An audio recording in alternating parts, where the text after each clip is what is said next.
गुप्ता साहब, सबसे बड़ा एक जो सवाल है वो इस बात पे भी सवाल है कि सेबी की विश्वसनीयता पर ये एक क्वेश्चन मार्क, जिस तरीके से विपक्ष कह रहा है कि सवाल उठा रहा है, तो आपको लगता है एक रोबस्ट एजेंसी, एक इंडिपेंडेंट एजेंसी, एक इस तरीके के आरोपों से, जिस तरीके से आरोप लगाए गए हैं, क्या उसकी विश्वसनीयता पे इससे कोई सवाल उठना चाहिए? नमस्कार।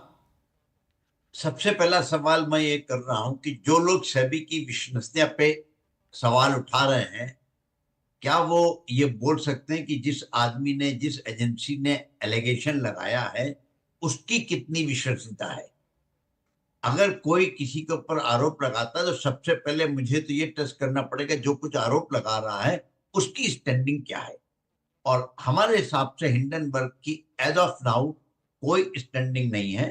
उसका कारण यह है कि आपको याद होगा कि 2023 में जब हिंडनबर्ग की रिपोर्ट आई थी, तो एक तरह से लोगों ने उसको गॉस्पेल ट्रुथ मान लिया था कि ये भगवान की तरफ से बोला हुआ कोई चीज है, और मान के सारा मार्केट को गिरा दिया था, सारा मार्केट गिर गया था।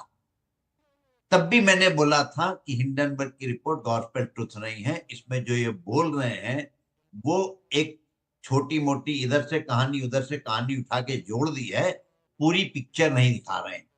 और जब वो पूरी पिक्चर नहीं दिखा रहे हैं तो एक बार को लोगों को लगा था कि शायद इसमें कुछ सच्चाई हो, और मार्केट गिर गया। लेकिन जब ये मामला इन्वेस्टिगेशन हुआ, सुप्रीम कोर्ट तक गया, सुप्रीम कोर्ट की मॉनिटरिंग कमेटी बनी, सब कुछ हुआ, अल्टीमेटली ये हुआ कि इसमें कुछ भी तथ्य नहीं है।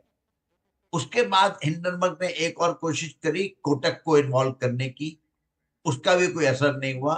जब उसका कोई असर नहीं हुआ और सेबी ने नोटिस जारी किया, तो उन्होंने एक ये और छोड़ दिया कि ये सेबी के जो चेयरपर्सन है वो कॉन्फ्लिक्टेड है, सेबी की चेयरपर्सन ने ये किया वो किया। मैं जितना जानता हूं, मैंने जितनी ये हिंडनबर्ग की रिपोर्ट जो कल आई है वो पढ़ी है, मुझे उसमें एक भी परसेंट विश्वसनीयता नहीं लगती। उसमें जितने भी एलिगेशन बोले गए हैं जी। वो किसी भी तरीके से समझदारी के नहीं है, कहीं पे भी उसमें कोई सच्चाई नहीं दिखाई देती है। और अगर आप जो स्टेटमेंट आया है माधवी बुच का और उनके पति का, अगर उसको पढ़ेंगे, और ये याद रखिए कि उनका ये साइंड स्टेटमेंट है, ये एक रेगुलेटरी पोस्ट पे है, हम्म। वो कोई भी गलत स्टेटमेंट नहीं दे सकती हैं।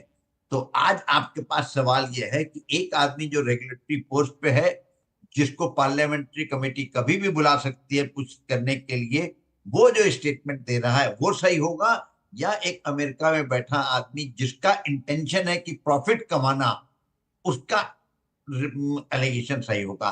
तो जो भी बुद्धिमान आदमी है वो यही सोचेंगे कि जो आदमी एक रिस्पॉन्सिबल पोजीशन पे बैठा है, जो साइंड स्टेटमेंट इशू कर रहा है, जी। जिसको भारत के न्याय पालिका कभी भी बुला सकती है, उसका स्टेटमेंट सही होगा। सर, या जो जी गुप्ता साहब, मैं एक सवाल और ये पूछना चाहता हूं, क्या आपको कहीं ना कहीं लगता है कि जो सेबी ने नोटिस करे थे या हिंडनबर्ग से जो सवाल पूछे गए थे, उसका जवाब ना देकर ये कहीं ना कहीं एक बार फिर से ध्यान भटकाने की कोशिश की जा रही है?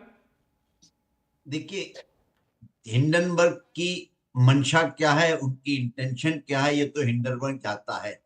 लेकिन एक आम इंसान दो और दो को जोड़ के चार बनाने की कोशिश जरूर करता है। तो अगर मैं दो और दो को चार बनाने की कोशिश करूंगा तो ये लगेगा कि हाँ, शायद मुझे नोटिस आया है, मैं नोटिस का जवाब ना दूं तो दूसरे पे पत्थर मार के कोशिश ये करूं कि शायद उसको चोट लग जाए और मैं बच जाऊं।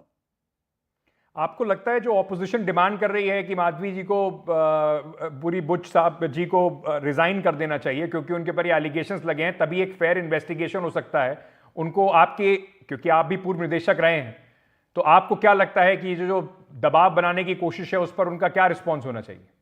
देखिए, जो ये राजनीति वाला है सवाल, ये तो जो आपके पास पैनल पे तीन चार राजनीतिक हैं उनसे पूछेगा।